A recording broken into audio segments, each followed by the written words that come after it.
আসসালামু আলাইকুম। আশা করি সবাই ভালো আছেন। তো আজকে একটা থাম্বনেল ডিজাইন করব। এই থাম্বনেলটা হচ্ছে ড্রিম বাইকার অর্থাৎ যে ফ্রি মোশন, বাংলাদেশে ফ্রি মোশন অনেকেই চেনেন, নাম শুনছেন। তো তার মতো তিনিও ভিডিও করেন, অর্থাৎ তার নাম হচ্ছে যে হানিফ হোসেন। তো তার এই ছবিটা দিয়ে আমি একটা থাম্বনেল তৈরি করব। তো এটার জন্য সর্বপ্রথম ফটোশপে আসছি। ফটোশপ থেকে এখন তার ছবির এই ব্যাকগ্রাউন্ডটা আমি কাটবো, অর্থাৎ যতটুকু ছবি নিয়ে ব্যাকগ্রাউন্ডটা আমি কাটি পেন টুল দিয়ে। এটাকে আমি ক্রপ করে নিই একটু, কারণ আমার এতটুকু ছবির প্রয়োজন নাই। তো এটাকে আমি ক্রপ করে নিলাম। তো এখন মূলত ইউটিউবে একটা সাইজ নিব, অর্থাৎ থাম্বনেল সাইজ নিব। এটা মূলত 1920x1080। তো এখানে আমি একটা নাম দিই ড্রিম বাইকার।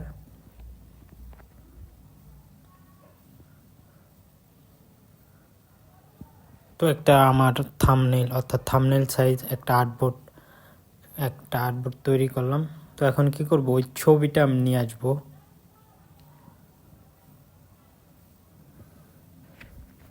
এখন আমি পেন টুল নিব, পেন টুল থেকে এটাকে আমি কেটে দিব, অর্থাৎ পেন টুল দিয়ে আমি কাটবো ব্যাকগ্রাউন্ডটা।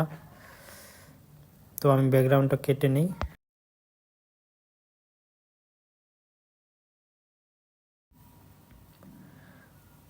তো ব্যাকগ্রাউন্ডের কাজ শেষ। এখন মূলত যে আমরা পেন টুল দিয়ে, অর্থাৎ আমি পেন টুল দিয়ে এই ব্যাকগ্রাউন্ডটা কেটে নিলাম। এখন ছবিটাকে একটু কন্ট্রোল টি ধরে একটু বড় তো ছবি মূলত একটু বড় করে নিলাম, অর্থাৎ আমি থাম্বনেলের ছবিটা কোন সাইজে রাখবো ওই সাইজে আমি রেখে নিলাম। আপনারা সাইজ কম বেশি করে নিয়েন, এটা সমস্যা নাই, তো যেমন ভালো লাগে। এখন কথা হল, এখান থেকে আমি ব্যাকগ্রাউন্ডটা নিব। তো ব্যাকগ্রাউন্ডটা কি করছিলাম, ব্যাকগ্রাউন্ডটা আমি মূলত তারই ভিডিও থেকে আমি নিয়েছিলাম, অর্থাৎ ভিডিও থেকে আমি স্ক্রিনশট দিয়ে আপনার ব্যাকগ্রাউন্ডটা ইউজ করছিলাম। তো এটাই হচ্ছে সেই ব্যাকগ্রাউন্ড। তো কি করব, এই ব্যাকগ্রাউন্ডটা আমি নিব। এখন ড্র্যাগ করে ধরে আমি ফটোশপে নিয়ে আসি। এখন আমি ছবির লেয়ারটা উপরে দেই। এখন মূলত এই যে এই ব্যাকগ্রাউন্ডটা একটু বড় করে দিই, অর্থাৎ ঠিকঠাক করে নিই। তো ব্যাকগ্রাউন্ড এটাকে আমি সমান মতো, অর্থাৎ যেটা স্ক্রিনশট দিয়েছি ওইটা যেন না দেখা যায়, না বোঝা যায়। এইভাবে থাক। এখন ফিল্টার থেকে ক্যামেরার ফিল্টারে যাব। এখান থেকে মূলত আমার যে ব্যাকগ্রাউন্ডটা নিচ্ছি এই ব্যাকগ্রাউন্ডটা মূলত একটু কালারটা একটু কমায় বাড়াই দিব। কন্ট্রাস্ট, এক্সপোজ, হাইলাইট আপনার ইচ্ছা মতো আপনার কালার কারেকশন করে নিতে পারবেন। ব্ল্যাকটা একটু, এক্সপোজার, ক্লিয়ারিটি, ভাইব্রেন্স, স্যাচুরেশন। তো এখন আকাশটা একটু পরিবর্তন করব, আকাশের কালারটা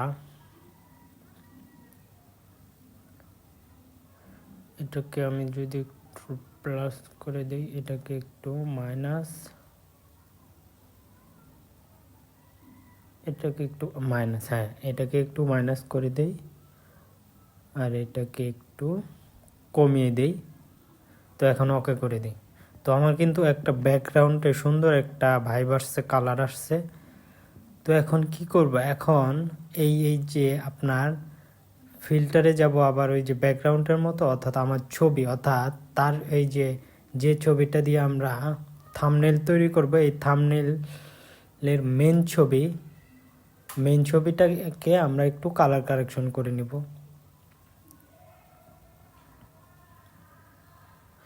কালার কারেকশন আমি আমার মতো করে নিতেছি, আপনারা চাইলে আপনার মতো করে নেবেন। আর আপনারা তো ভালো পারেন, অনেক এক্সপার্ট। সুন্দর, আস্তে আস্তে ট্রাই করতে করতে ভালো একটা পরিবেশে আসবে। অর্থাৎ কথা হচ্ছে যে আপনি ডিজাইনে যত প্র্যাকটিস করবেন, আপনার অটোমেটিক কি আপনার মাথা থেকে আইডিয়া বের হবে। অতঃপর প্র্যাকটিস ছাড়েন না, প্র্যাকটিস করতে থাকেন, প্র্যাকটিস করেন, ভালো কিছু আসবে ইনশাল্লাহ। তো আমার ব্যাকগ্রাউন্ডের কাজ শেষ, মেন যে ছবি ওই ছবিরও কাজ শেষ। এখন কি করব, এখন আমি মূলত নতুন একটা লেয়ার নিব। লেয়ার নিয়ে মূলত টাইপের কাজ করব, অর্থাৎ নতুন একটা লেয়ার নিলাম, এখান থেকে আমি টাইপ করব। তো আমার ফন্ট আপাতত ইংলিশ দেওয়া আছে, ইংলিশেই লিখবো আমি। সো এখানে লিখলাম যে বান্দরবন। তো এটাকে একটু বড় করে দেই আমি। তো এটাকে একটু বড় করে দিয়ে একটু লম্বা করে নিলাম। এখন বান্দরবন এটাকে একটু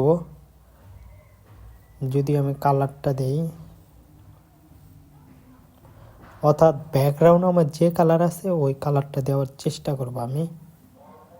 ব্যাকগ্রাউন্ডের মতো একটা কালার দিব। এর জন্য আমি ব্যাকগ্রাউন্ড থেকে কি করতেছি, আই ড্রপার দিয়ে কালার সিলেক্ট করতেছি। তো আমি এটাই রাখবো। এখন কি করব, ছবিটা উপরে আনবো, ওইটা একটু পিছনে দিব, অর্থাৎ আমার লেখাটা যাবে আমার মেইন ছবির পিছনে। তো এটাকে একটু যদি বাঁকা করে দেই পজিশন। এখন কি করব, এখন কনভার্ট টু স্মার্ট অবজেক্ট করলাম। কনভার্ট টু স্মার্ট অবজেক্ট এই জন্যই করলাম যে আমি কি করব, লেখাটা আমার ব্যাকগ্রাউন্ডের সঙ্গে আমি মিশিয়ে দিব, অর্থাৎ হার্ডনেস 0 করে দিলাম। এখন ইরেজার টুল দিয়ে একটু ইরেজ করে নিই। তো এখন কিন্তু ব্যাপারটা ক্লিয়ার, বুঝছেন যে কি জন্য আমি এটা স্মার্ট অবজেক্ট করা হয়েছে, এবং কি এটাকে আপনার ইরেজার টুল দিয়ে আপনার একটু কেটে দিলাম। তো নতুন আরেকটা আমি লেয়ার নিলাম, এখান থেকে আমি টাইপ করব বাংলা ফন্ট। এটা মূলত এই ফন্টটা মূলত ফ্রি ফন্ট, এটা হচ্ছে শকুন্তলা ফন্ট, বাংলা ফন্ট। তো এখন কি করব, আমি লিখব, এখানে লিখব যে আমি এখন আসছি।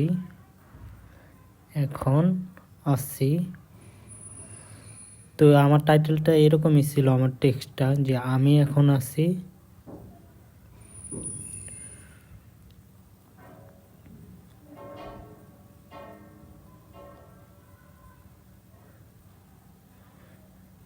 তো আমি মূলত আপনার এই লেয়ার দুইটাকে আমি কি করলাম, আপনার কন্ট্রোল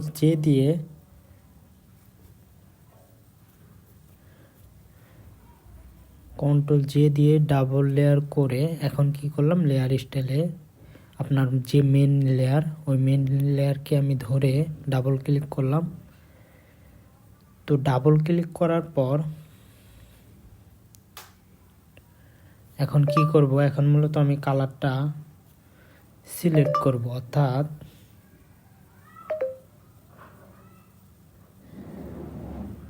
অর্থাৎ আপনার এটাকে আমি ইয়েলো করে দিব। উপরে কি নর্মাল ইয়েলো যেটা ওইটা, আর নিচে যেটা ওটা হচ্ছে আপনার গাঢ়, একটু গাঢ় করে দিব। ইয়েলোই, কিন্তু ইয়েলোটা ওটা গাঢ়। এখন আমি লেখাকে ফুটিয়ে তোলার জন্য স্ট্রোক কালার দিলাম। এখন দেখেন, এখন কিন্তু লেখা সুন্দর হয়েছে, অর্থাৎ স্ট্রোক কালার দেওয়ার পর লেখাটা একটু সুন্দর পরিবেশে আসছে। তো এখন সেম ভাবে নতুন একটা আমি লেয়ার নিব, লেয়ার নিয়ে এখানে টাইপ করব যে বনের।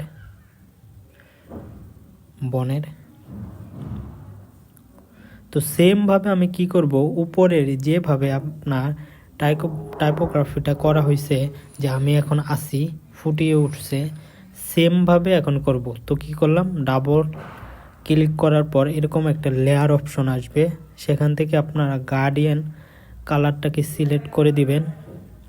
তো আমি কি করলাম, উপরে অর্থাৎ নিচে একটু আপনার গ্রে কালারের মতো, একটু হোয়াইটের ভিতরে একটু কালো হোয়াইট, ওইটা ইউজ করব। আর উপরে একদম আমি 100% হোয়াইট ইউজ করব। এখান থেকে আমি কি করব, স্ট্রোক কালারটা বাড়িয়ে দিব। দেখেন, স্ট্রোক কালার বাড়িয়ে দেওয়ার পর কিন্তু লেখাটা সুন্দর আসছে। তো এখান থেকে আপনারা ইনার গ্লো এটা ইউজ করতে পারেন। এটা হচ্ছে যে আপনি লেখা লিখছেন তার সাইড দিয়ে আপনার যদি কালো থাকে আপনার হোয়াইট থাকবে অথবা লাল থাকবে, এরকম স্টোক কালারের মতো চিকন করে থাকবে। তো আমার কি এই টাইপ করাও শেষ। এখন মূলত কি করব আমি, এখন মূলত আরেকটা লেয়ার নিব। লেয়ার নিয়ে আমি কি করব, সেমভাবে গার্ডিয়ান কালার ইউজ করব। সেমভাবে ওই উপরের দুইটা আমি এখন আসি এবং কি বান্দরবনের এই দুইটা যেভাবে ইউজ করা হয়েছে সেমভাবে ইউজ করা হয়েছে। আমি তিনোটাই আমি দেখাইছি। এর বিশেষত্ব হচ্ছে যে ভিডিও বড় হোক কিন্তু আপনারা যদি বুঝতে অসুবিধা হয়, যেন আপনার লেয়ার স্টাইলটা এটা আপনার যেন একবারে মুখস্থ হয়, এরকম এর জন্য আমি ভিডিওটা লং হব যেন আমি কি করছি আলাদা আলাদাভাবে আমি ভিন্ন কালারে দেখাইছি, যেন আপনাদের বুঝতে সমস্যা না হয়। তো এখন কি হচ্ছে, এখন মূলত আমি এখন আসি এবং বান্দরবনের গহনে এটাকে আপনি ছোট বড় কালার কারেকশন করে নিতে পারেন লেখা। এখন এই তিনটা যে টাইপ, এই টাইপের নিচে নতুন একটা আমি লেয়ার নিব। তো নতুন একটা লেয়ার নিলাম। তো লেয়ার নেওয়ার পর এখানে পেন টুল সিলেক্ট করলাম। পেন টুল সিলেক্ট করে আমি কি করব দেখেন, তো পেন টুল নেওয়া হলো।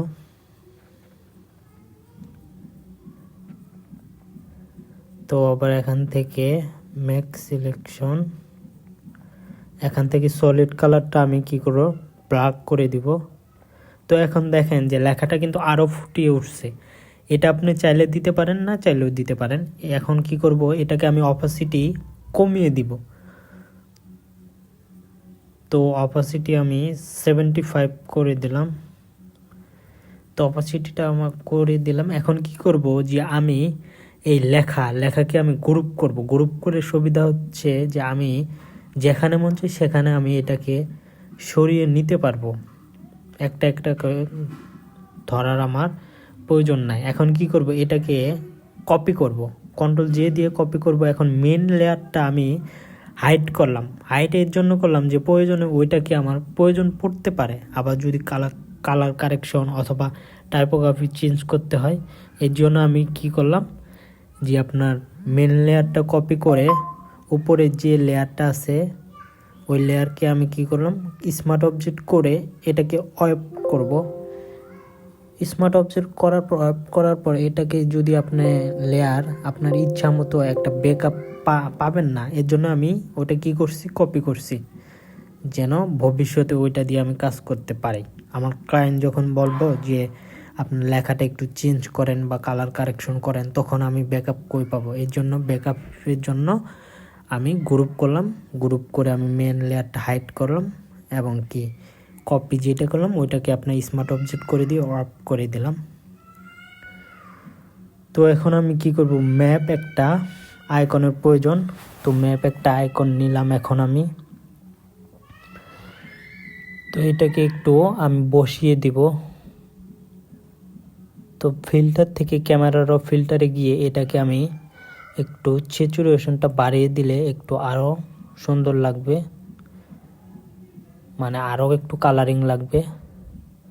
তো এখন নতুন একটা লেয়ার নিলাম। এখান থেকে আমি ব্রাশ টুলটা সিলেক্ট করব। ব্রাশ টুলের কালারটা আমি দিব ব্ল্যাক। এখান থেকে আমি কন্ট্রোল টি দিব, দিয়ে এটাকে একটু অর্থাৎ বাঁকা করে নিব। বাঁকা করে নিয়ে অর্থাৎ ম্যাপের নিচে বসিয়ে দেব। যেন এটা ম্যাপের নিচে বসিয়ে এই জন্য দিলাম যেন আমার এটা দেখে মনে হয় যে না ম্যাপটা এখানে বসানো হয়েছে, তার একটা ছায়া পড়ছে, এমন একটা ভাইব আসছে, এটাই মূলত। তো এখন কি করব, আবার আমি মিনিমাইজ করে এখান থেকে আমি বাংলাদেশের এই ফ্ল্যাগটা এটা ইউজ করব। তো এই ফ্ল্যাগটা আমি এখানে ইউজ করব। এখন দেখেন যে ফ্ল্যাগটা কিন্তু আপনার ব্লার এরকম লাগতেছে। এর কারণ হচ্ছে যে আমি ফ্ল্যাগটা নেওয়ার পর এটাকে আমি কি করছি ব্লার থেকে রোশন বার করে দেওয়ার পর এরকম আপনার ঝাপসা আসছে। আর যদি আপনার সাপোজ অনলাইন থেকে একটা ফ্ল্যাগ ডাউনলোড করলেন, সেটা যদি আপনি বসিয়ে দেন কেমন জানি আপনার রবট লাগবে। অতঃপর আপনি কি করবেন যে এটাকে নিয়ে তারপরে এটাকে ধরে আপনার প্লাগ থেকে ক্রোশন বার করে দিবেন। তো এটাকে আমি বসিয়ে দিলাম। তো আমার ম্যাপের কাজ শেষ, টাইপোগ্রাফির কাজ শেষ। এখন মূলত আমি কি করব, এখন মূলত আমি যদি যায় আপনারা এখান থেকে যদি একটু টাইপ করে বাংলা আসছে, এটাকে আমি ইংলিশ করে দিই। এটাকে আমি বার্ড অর্থাৎ পাখি অর্থাৎ বার্ড আর ডি,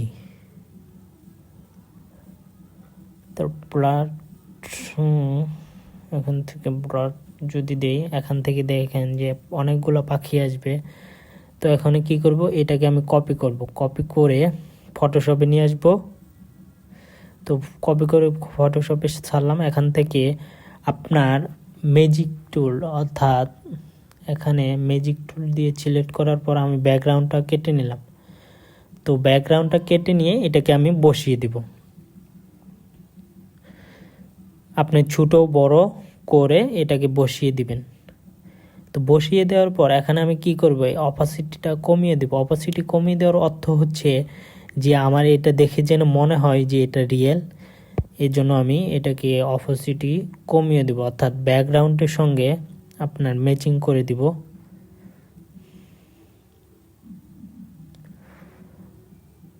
তো এটাকে আমি ব্যাকগ্রাউন্ডের সঙ্গে ম্যাচিং করে দিলাম। এখন দেখেন যে এখন কিন্তু ডিজাইনটার প্রায় শেষ। এখন মূলত আমি কি করব, এখানে লিফ নিব, অর্থাৎ এই পাতাটা ইউজ করব। এই পাতাটা আপনি চাইলে ইউজও করতে পারেন, না চাইলে না ইউজ করতে পারেন। আমি কি মনে হলো যে আমি এটা ইউজ করব, অর্থাৎ দুই কোণায় এটাকে আমি ইউজ করব।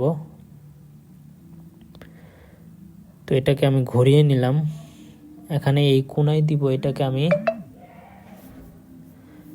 এবং কি এটাকে আমি এই কোণায় দিব। এটাকে আমি ঘুরিয়ে নিলাম, একটু বড় করে দেই, কন্ট্রোল টি দিয়ে ধরে বড় করলাম।